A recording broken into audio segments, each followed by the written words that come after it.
I get to that. I got the numbers on that. I got the literally the data on that. And speaking of, since you've already done hit into it, let's go ahead and get into this so-called war on drugs. And during the Nixon presidency. He was the first person to use the term war on drugs and stated that drug abuse was, quote, public enemy number one. President Nixon increased federal funding for drug control agencies, and in 1973, he established the Drug Enforcement Administration, or the DEA, a special police force targeting illicit drug use and drug smuggling. The Nixon administration also categorized marijuana as a Schedule 1 drug, which is the most restrictive drug category in the United States, meaning punishments for being found with that drug would be severe. During Jimmy Carter's presidency, there were some efforts to make drug policy slightly less punitive. Between 1973 and 1977, 11 states did decriminalize marijuana possession, but the war on drugs was far from over.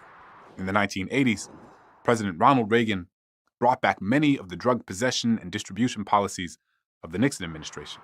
The First Lady, Nancy Reagan, even started her famous Just Say No campaign, which was intended to address the dangers of drug use. The Reagan administration also pushed for smaller government more broadly, arguing that the expansion of social resources like welfare programs and increased funding for community programming contributed to a sense of over-reliance and exacerbated perceived social failings. During Reagan's administration is when we see some of the most severe policies related to drug use in U.S. history. They passed harsh penalties at the federal level and encouraged state legislators to implement these harsh penalties as well. This led to a massive increase of incarceration for nonviolent drug crimes, and these policies disproportionately impacted Black and Latino communities. And many argue that the Reagan administration did actually intend to make some of these policies about race. I mean, they created the welfare queen stereotype, a harmful caricature of a Black woman who used welfare checks and child rearing to take money from the government. While never actually saying that the welfare queen was Black, Reagan relied on pretty racist language to promote this idea and used similar language while promoting the war on drugs. So Anna, all this, yes, you, all this is to say, going back to the propaganda. The propaganda to me is important because the propaganda created the policies which they was going to use anyway to stereotypical say, hey, we know where the crime is.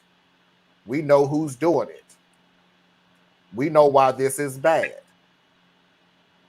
We even so far as to go, we know the specific drugs that they are using the most of, and we have to make sure that those are the most offensive drugs to put you in jail for as long as we possibly can.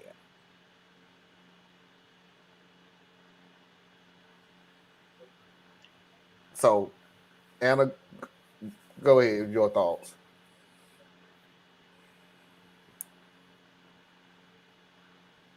My mother was in Canada, as was my biological father.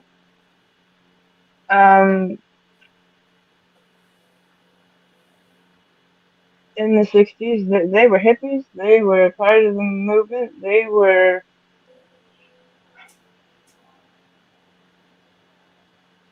Um,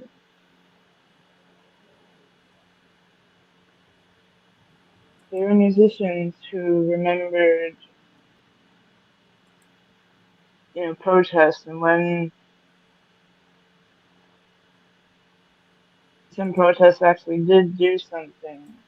And I'm really proud to say my biological father was at the march uh, in DC in '63.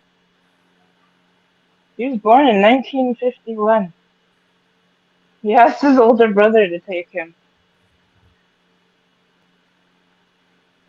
So my parents talk about this time of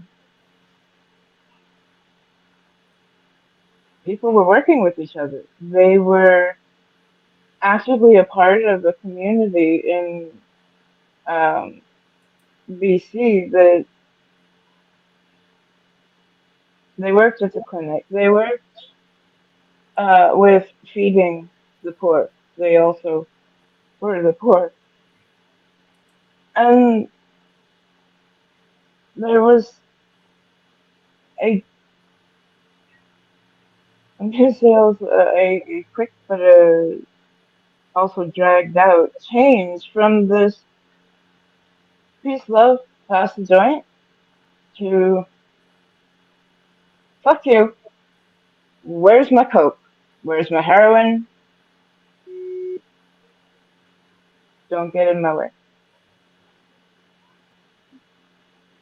And in my generation, I mean, we had DARE. I had a cop who introduced to him in middle school, and he liked to hang around.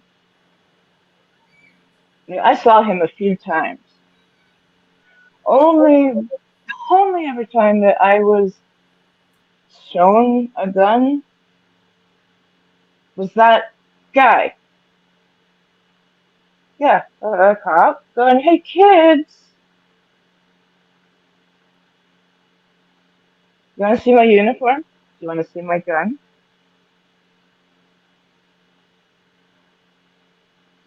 Later find out that he went to jail for beating his wife and doing drugs.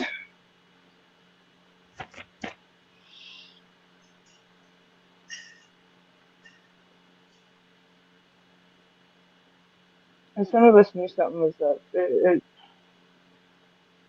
language was just strange. And there was indoctrination. But I,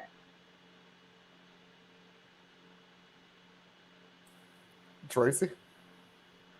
For the first time ever, I can't add any more.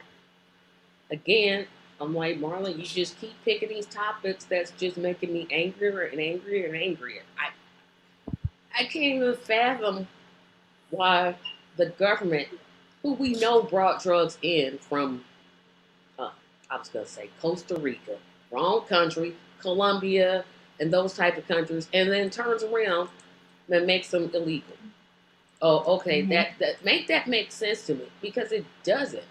You're gonna make it illegal, but you're gonna bring in the very substance that you're saying is illegal. It doesn't make sense to me. I I understand it. Understand why they did it. It makes sense to make the black guy the bad guy. I mean, it's done today. Look at the false narrative about black crime. Black crime is terrible. Really? You know that when somebody gets killed, it's normally by a person of their own race. You do know. Nope, they just leave that out. Just totally leave that out. It's still happening today. And it still infuriates me because we, including black people, we're so easily buying into it. And it's like, I want to know how to make it stop. It may not get better in my lifetime, but at least there's got to be something I can do. I just wish I knew what it was.